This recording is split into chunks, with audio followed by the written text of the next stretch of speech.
literally passed away in 48 hours. She was very healthy. She ate a burger. There was a bacteria and she passed away. I didn't want to come to the United States because I was going to get married to him. So I was going to get married to him in 2019 and I came in 2018. So I was ready. I bought my dress and everything. I was actually planning my wedding.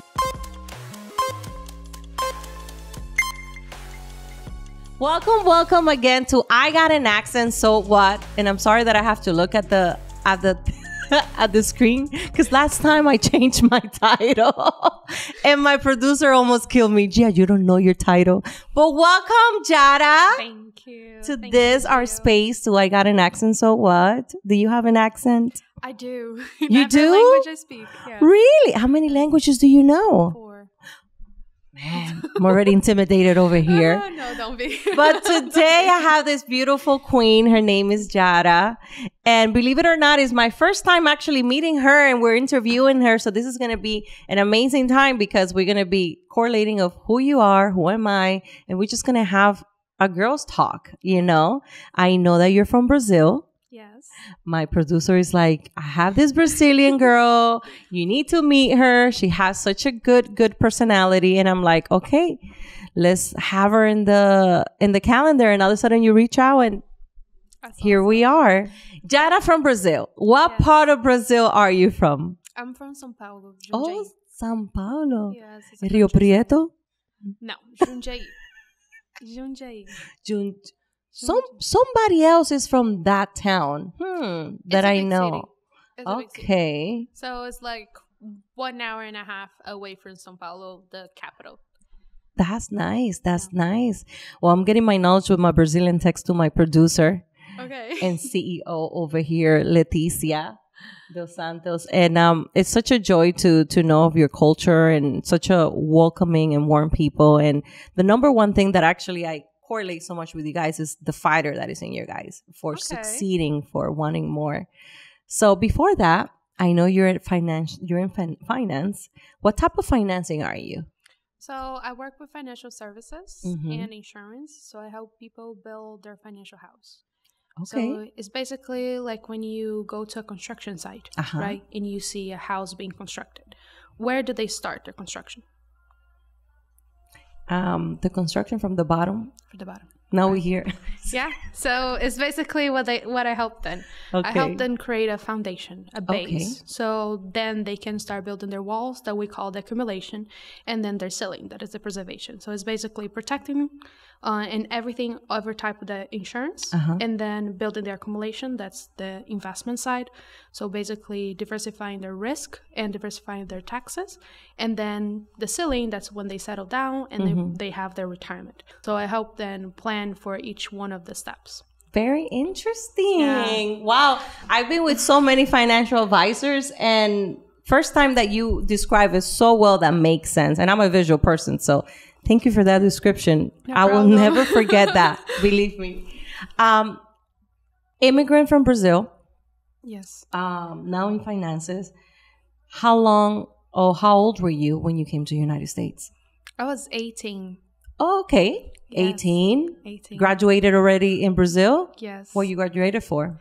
Well, in Brazil, I only did high school. Okay. Yes. So now I'm actually in college. Oh, cool. So I'm, studying and taking my license at the same time and working. Yes. How's it been? Well, overwhelming. I would say overwhelming. Very overwhelming. Like I mentioned I failed my first test. So it's hard to work and study at the same time. And you learn English here or in Brazil? I learned English. It's a funny story. So I used to hate English. By the way, you speak very well English. Thank you. Very good. I'm impressed. So I used to hate English. I would ace every subject at school besides English because I was like, I'm never gonna use that. Why do I need to study? So I wouldn't even pay attention to things. Look at you. And then my dad, he always spoke English, like since I know. Because he's a business owner, and he will always bring like people that would speak other languages in the house. So he will always speak English. And then my mom, she was like, I really want to learn English because he would take her to other countries and she would depend on him, like to order anything. So she was like, I want to learn English. Let's everybody study English. I was like, okay, I'll go with you, just, to give her support so she could feel supported. So we started, going to school. It was just for a year. I was 14 to study English. And she gave up. She was like, oh, no, this is too hard. And then my sister, we're very competitive. She kept going. She started paying a teacher to keep studying. And I was like, I don't want to spend my money to pay a teacher because, we had our own salaries. I used to work already. So I was like, I don't want to, spend my, half of my salary to pay a teacher. I'm going to learn by myself. So she started studying and I was like, okay, I have to study too. So I started learning by myself and I got like a grip on it. I started loving it. And then I was like, okay, what's next? And then I fell in love with Spanish. And then I was like, wow, I love this language because, on my way, I think it's very sexy. You heard that, Leticia? Not Portuguese. I'm just kidding. No, oh, for wow. Real. Spanish is like, was it easier, though, for you to learn it? Yeah. Than English? Well, both of them was easy. I didn't find, difficulty to learn English. I was 14, so it was easier. It was easy. I learned, like this. Like English, I was speaking already fluently in 6 months. And in Spanish, it was only 3. Wow. And what's the fourth language? Italian. Oh, that is sexy. That is a sexy language. I'm sorry. Nothing more sexy than Italian. Yeah. So Italian it's a funny story. It's because, well, my grandpa, he was Italian and he taught me a little bit of Italian when I was little. And when he passed away, basically all the cousins, they wouldn't be very affectionate to him. I was the closest grandkid. And I was like, I really want to have the legacy, to be speaking Italian because he was Italian, and nobody in the family would be interested to listen to him and hear his stories and be interested in learning a little bit of his language and his culture. Of course. So I was like, okay, I'll be that one so I can forever keep his memory in me. Aww. So I decided to learn the language. That was when I was 17. Oh, wow. Girl. Yeah. Such a smart girl. And here I am struggling with Spanish and English because I came when I was 10 and I tell everybody, listen, not even my Spanish is good and my English good, but not as good as I wanted. So it's very impressive. You pushed me to even be better. 4 languages. And I know that, when we're younger, we learn so much and so many language, but that is so impressive. And your English actually is really good. Thank you. Really good. Really good. Thank you. Now, I have an accent. I'm sure probably when you get mad, not like me. I have an accent every other word. It's either not more like an accent. It's more like I confuse it with things. And everybody knows what I'm talking about, except they know that I messed up. So it's like a love and hate relationship that I've always had. So I use it as a comical way. And that's how, you have to be grateful. And that's what I'm grateful because that's how this whole entire podcast started, so making fun of myself. But it's all about you. Very impressive. 4 languages at what, age 18, you already knew 4 languages? Yes.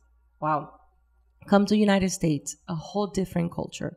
Yeah. How was that experience for you? Because, you're young, but you know what is right, what is wrong. You know what is different and what difficulty is. Not when you're younger that you just go where your parents take you. But now you are a graduate where you're trying to find your rhythm. You're trying to find your purpose. How was that? Very hard. Very, very hard. Share with me, please. So it's a long, short story. I'll try to sum it up. But basically I came with my family. So my entire family, my dad, my mom, my sister. And the reason that I came, it was because my sister, my elder sister, she was actually studying to work with finances here in the United States. Okay. And she had 2 kids. And her dream was to give birth to the kids in here and raise them in here in the United States. So she could work with finances and have the education of the United States, because here is a more developed country and she wanted that for her kids, a better life. Of course. So, unfortunately, her dream was cut short. She passed away. Oh, wow. And my family, she was like basically like the pillar of her family. How old was she? She was 22. Oh, wow, really young. Yes, yes. So she was basically like an example for everybody. So my dad and her husband, they decided to just wrap it up everything and move to the United States. So the decision of moving to the United States was 1 month after she passed away. So it was everything very drastically fast. Wow. Yeah, so it was like we didn't have time to think about what was going to happen. The transition. So, yes. So she passed away in Brazil. Yes. At the same time that you guys are thinking to moving here. No. Everything happened within her passing. Yes. Oh, wow. Because she passed away. Oh, we didn't wow. I never thought I was going to live in the United States, like ever. Never crossed my mind. That was her dream. So you guys came to make that a dream come true. Yes. Exactly. Leaving her legacy. Exactly. Wow. Yeah. So, and when we did that, we're from Brazil. Leticia knows. Papering here, it's so hard for us. Like for every other like Latino country, they make it a little easier. Some of them, right? Like Colombia, Venezuela, it's a little bit easier for them. But for us, it's a struggle. So in Brazil, I used to work as a marketing analyst. So I had a title, I had a job, I was doing really good. Not everything. Yes, I was set for a career. And I was going to go in college for that as well. So, because I finished when I was 18, high school in there. So I was like setting my path to do that. And then out of nowhere, it's like, okay, nope, you don't have rights anymore. You have to work any job to survive. And yeah, so it was very hard. But I'm very, very glad that in the way that we got here, we found amazing people that helped us. And that not only helped us but supported us and put us in a good path. And I'm actually very grateful for God as well, because I believe that he never forgot about me. Absolutely. So this was like a big thing in my life. That it was hard, but it was worth it. Everything that I have now, it was worth it. Well, you said a lot. Yeah. And there, I'm going through the motion on not only coming to a country for a dream, but you coming with a loss. You coming with a pain in your heart, leaving your sister, leaving it behind in the sense that you're moving forward, and it's very curious how different individuals deal with hardship and that pain of letting go. But you guys come here and seem like this is our option, and we're gonna do this for her, as making her proud. How do you see your progress as you're finding your way, as you're finding, I'm sure there's multiple obstacles because we all went through it, like you said, paper. Even though English, it's different from knowing English to actually practice it 24/7 and being there. But do you ever doubt it? Being here, this is exactly where I need to be, or do I don't have other option and this have to work? Will be that I don't have other options. This have to work. So in my past life in Brazil, my dad, he was a business owner. So he flips business. So he gets into a business, he invests in someone, he grows the business, and he sells the business. Because of this, I moved from a lot of cities and a lot of states in like my childhood. So I always had to adapt. Always. So coming to United States, it was another adapting and moving on. And this is my option. I'm gonna make the best out of it. So basically that. How long has it been? 5 years. 5 years. Yes. It hasn't been that long. No. No. How do you live the legacy of your sister today's day? How do you feel that you're leaving her legacy? Because I know there's a healing moment Some of us have it in a year. Some of us have it 2 years. Some of us, there's little pieces and puzzle putting together. Like Candy Marie, one beautiful lady I was interviewing several episodes back when she lost her brother.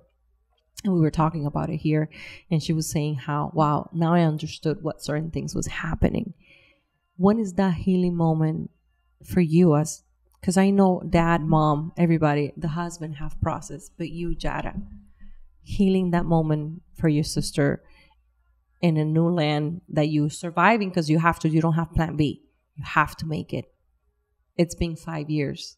What can you say today's day that's been that number one thing that have helped you? It's a very hard question. I would say that I'm not healed yet at all. Like, I say that grief it comes in waves. Mm-hmm. Like, sometimes you're really, really good. Out of nowhere, you like break down into pieces. Mm-hmm. Yes, like you see someone smiling that it looked like her, it breaks you down, literally. Mm-hmm. So, because I had to survive in like the very, like I got here, had to survive, I didn't have time to heal at all. Because it's like when you break your leg, but there's a zombie attack, you learn how to run. Because the adrenaline in your body helps you. Yes, like it literally, it's just for a brief moment. Mm-hmm. And after that adrenaline, like everything settles down, then that's actually when you feel the pain. Then's when it hits. Yes, that's when it hit. So I cannot say that I'm healed yet. It's still a process. Yeah.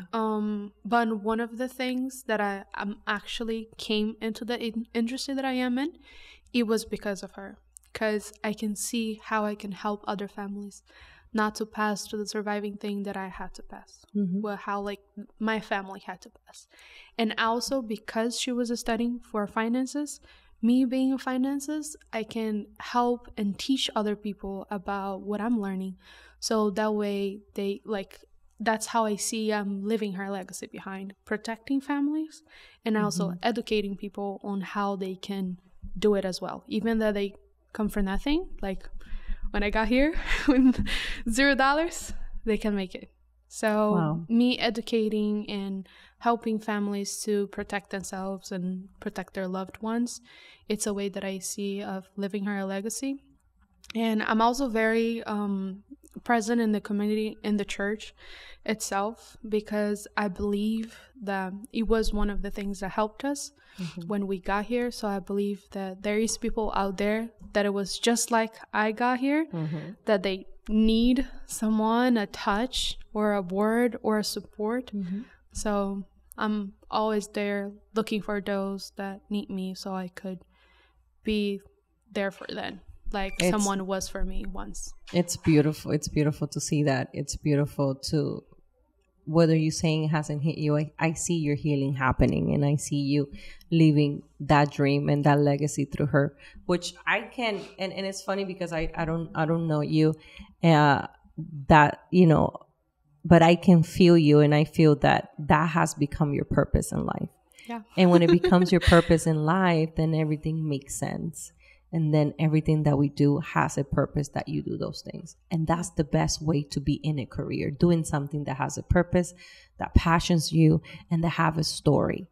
Yeah. And that's what you're doing right now. Thank you for sharing that. No problem. But I'm going to take you back now. Okay. It's funny because we didn't know we were going to go up to here. Up to here, we were talking, how was your career? And it's beautiful how we talked about your sister, her legacy. How was it for you growing up in Brazil? Okay. It was very good. How was that childhood? My childhood. I was born in 2000. However, I was raised like the kids on the 90s. I'll explain you how. Why. Older parents? Not really. Not really. It was, the reason why was because we were from a very, very rich church where I couldn't cut my hair, I couldn't use makeup, we didn't have TV. Not because we couldn't afford. The religion. Yes. The radical part. Yes. So I was, you know, instead of watching TV, I would read books. My dad, he always make us like, not make us, but he would influence us to read. I learned how to read when I was 4. by a competition too with my sister. Everything was a competition. Wow. Until today, everything's a competition. But yeah. So I was a bookworm, like very nerd. I wouldn't have many friends. I'll be very honest with you. I was very shy, very, very, very shy.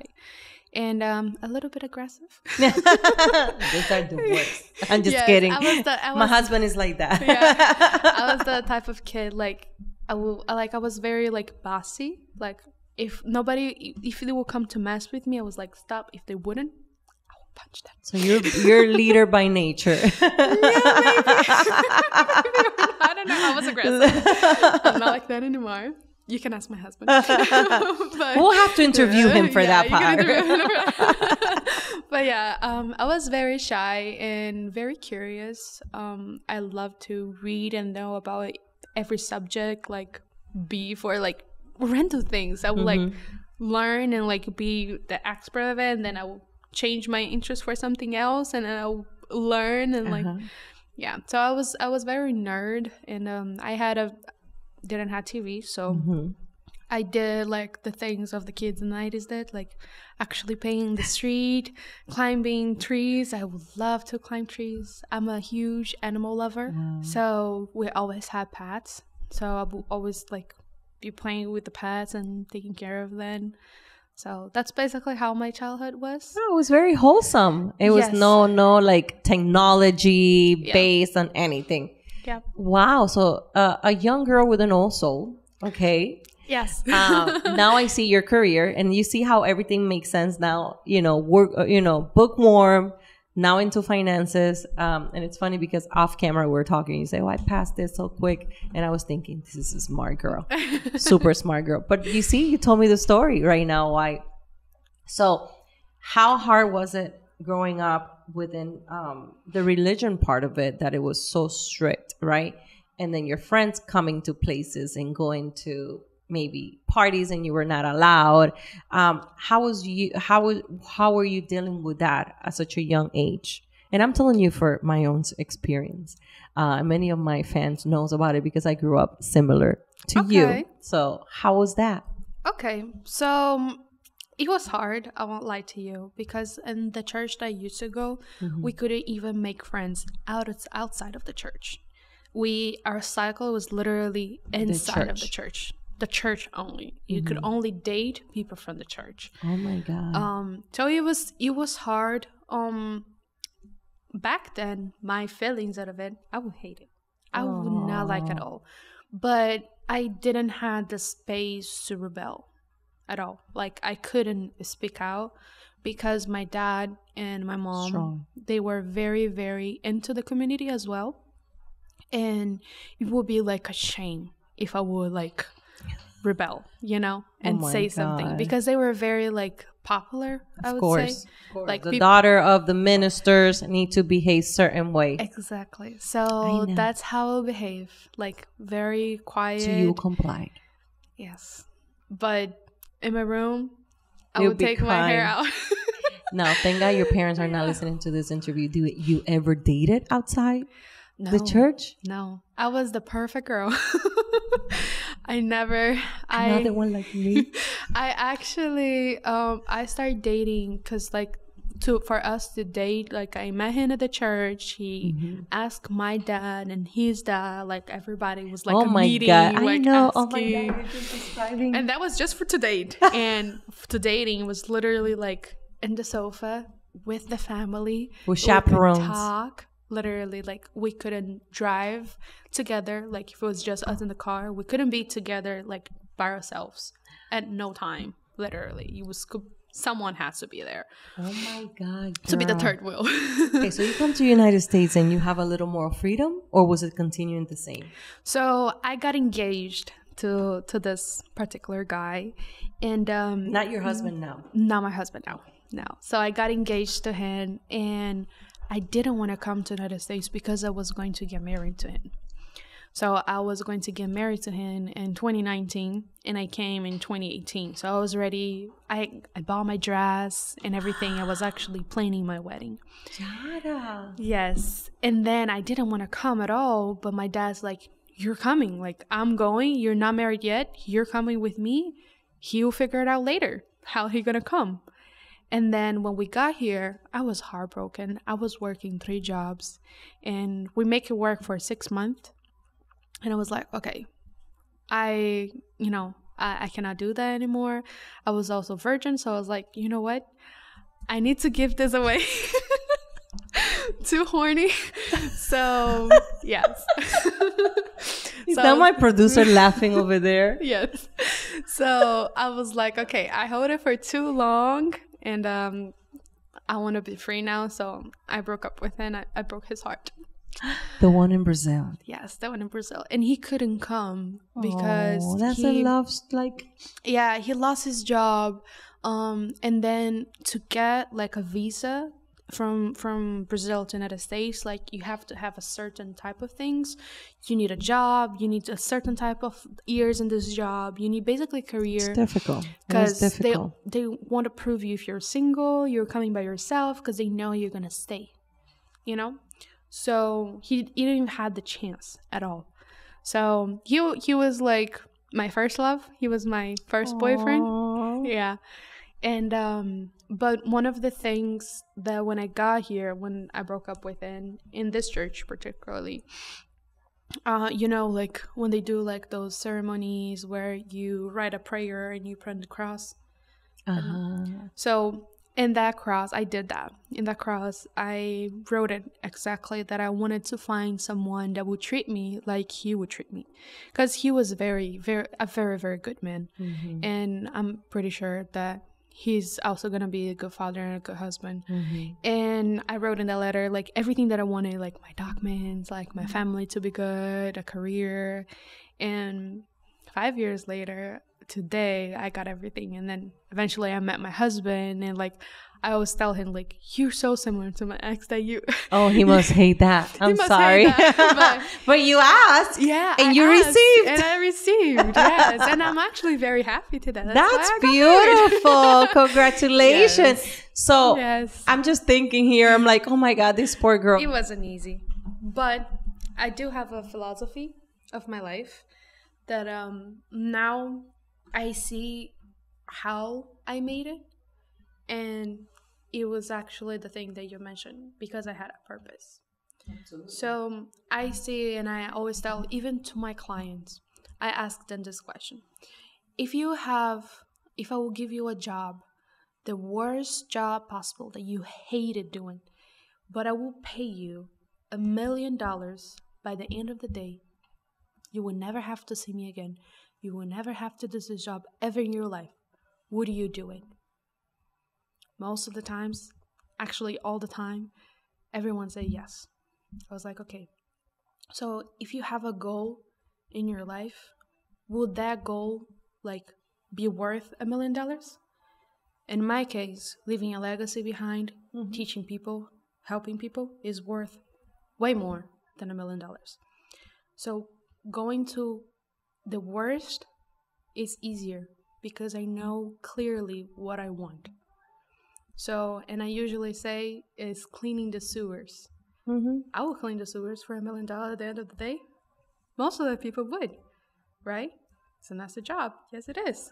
But it's a good philosophy. So every time there is something I'm struggling with, something it's hard, I'm like, okay, I'm cleaning the sewers, right? At the end of the day, I'm gonna have what I want. So it makes it easier to pass through things. Because if you have a clear goal, you just know where you're going. It's a beautiful philosophy, but I'm going to add up more to that. Okay. I definitely, it's beautiful that we're meeting, we're talking, because all of this that you're telling me, I'm having such a hard time because you're saying it so gracefully. But that is the purpose. That no matter what you have gone through, because you have gone through pain, grief, have let go what you thought. Not now, Mr. Husband. Now, what's your husband's name? Andres. Not Andres. But what she used to think, it was the love of your life. When we're young and we're in love, we think this is the man I'm married. For God's sake, you were engaged. And for being obedient, number one, you don't want to let your parents down. You don't want to let God down. and your sister legacy. So half of you was pulling you, not with the emotion, but what was correct and what your dad was telling you. What that tells me, you as your individual, is that you will do whatever needs to do before reasoning. Like, the feeling is there, but you have to do what is right.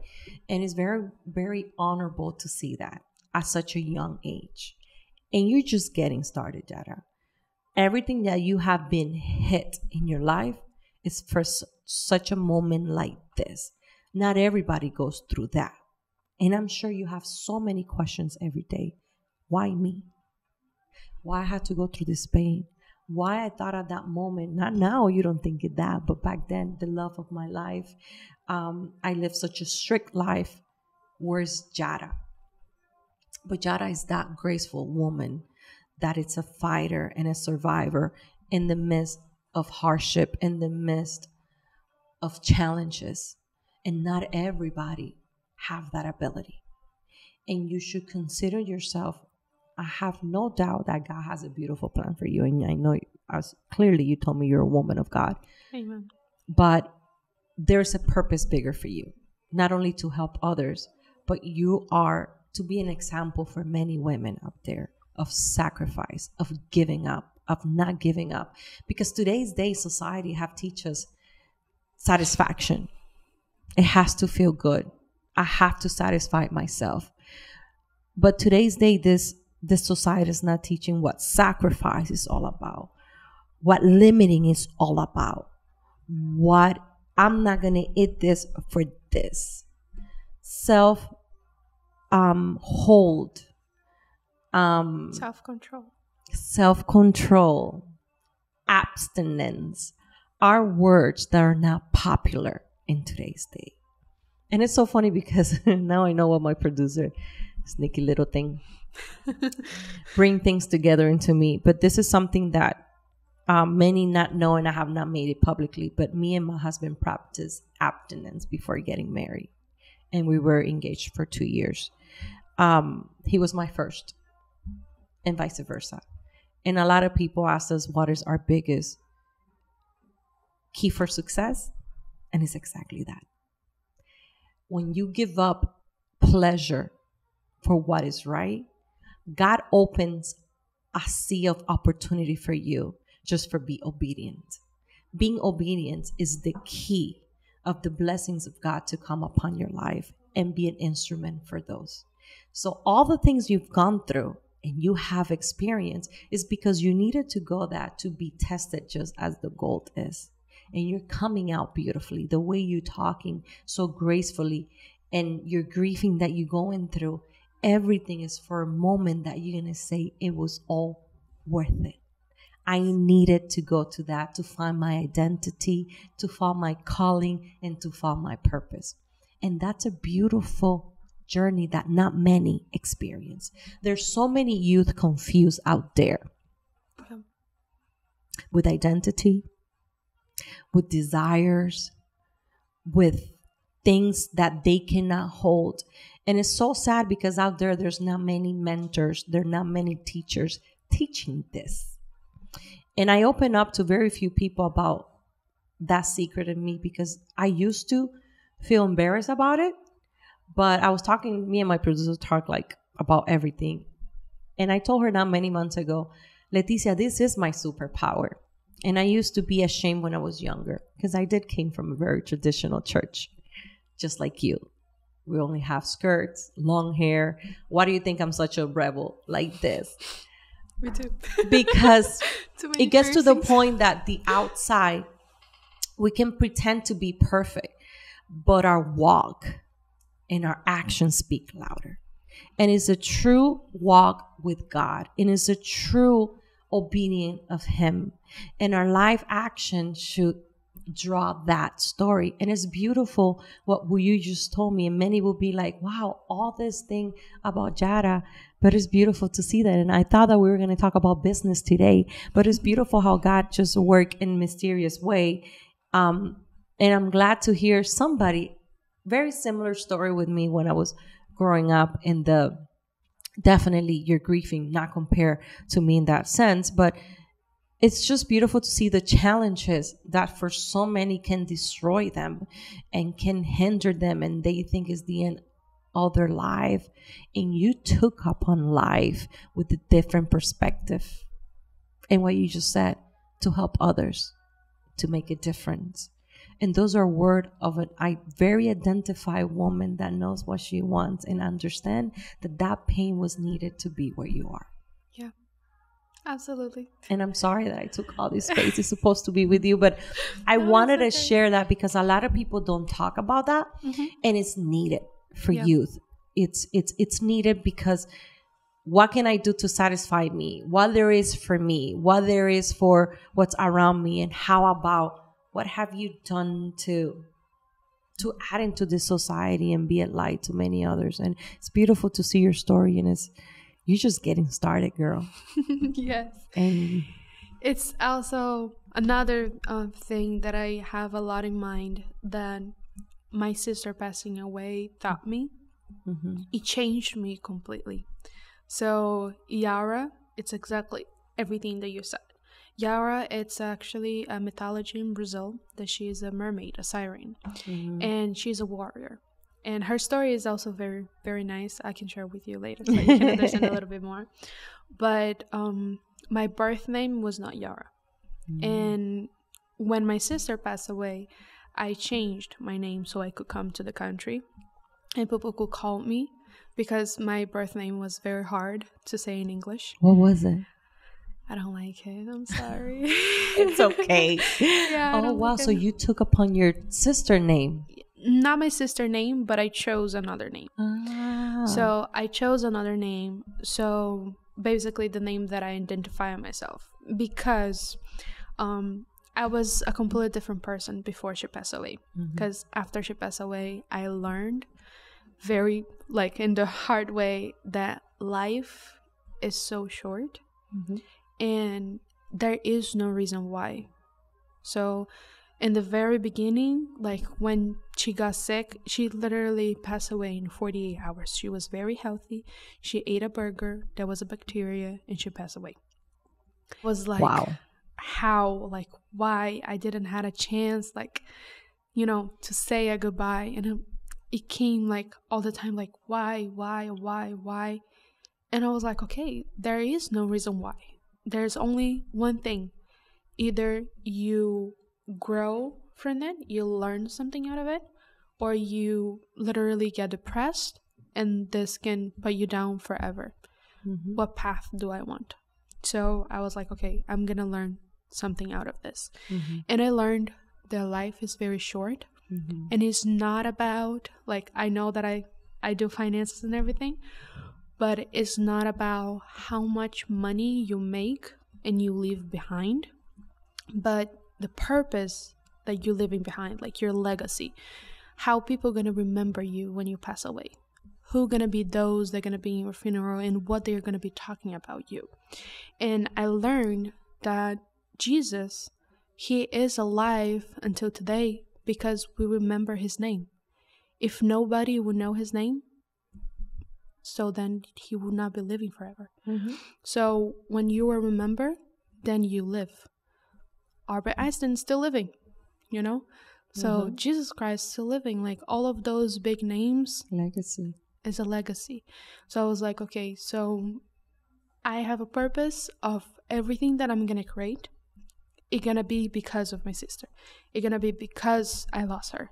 So her name gonna be remembered. So my generation, all my little kids, my grandkids, they're gonna know my story, and they're gonna know my sister's story.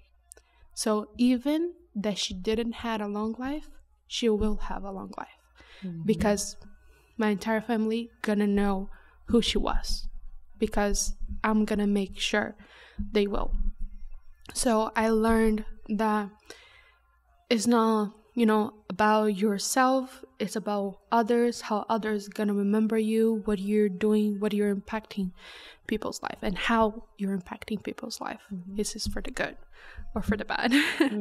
So, and I learned also that about feelings, because with the church, I was very, you know, obedient, and I was like, okay, I wouldn't speak my mind.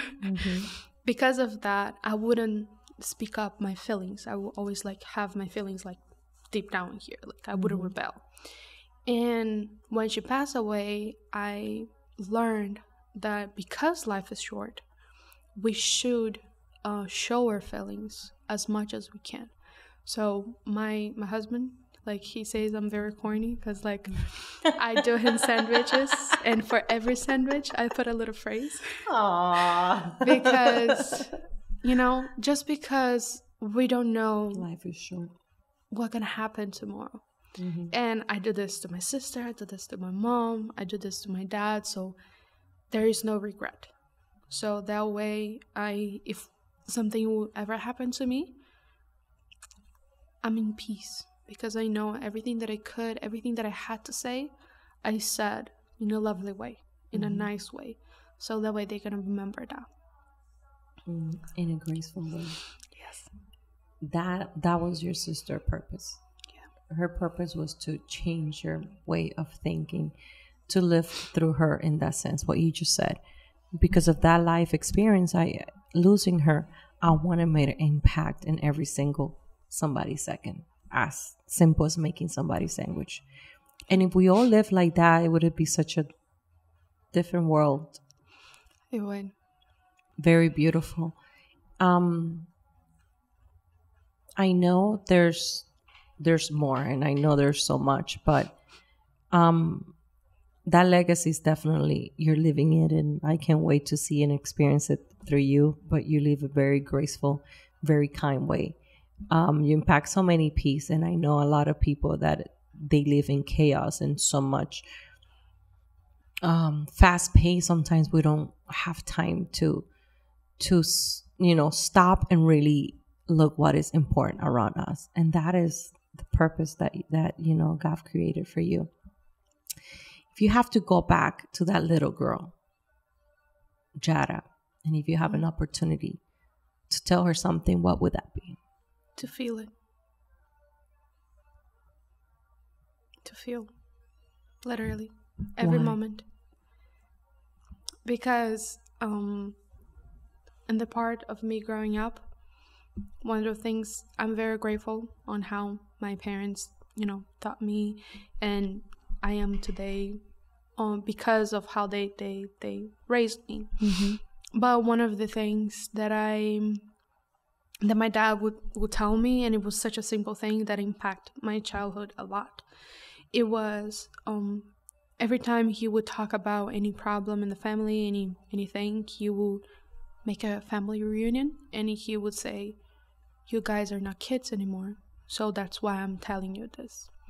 And because of this, when I was like just started school, I was 5, I wouldn't play with any kid at all, because I thought to myself that I was not a kid, that they were kids and I wasn't a kid. And I always had I would read business books, I would read any type of book, because I was like, okay, in the future I'm gonna need this. But I was just a kid.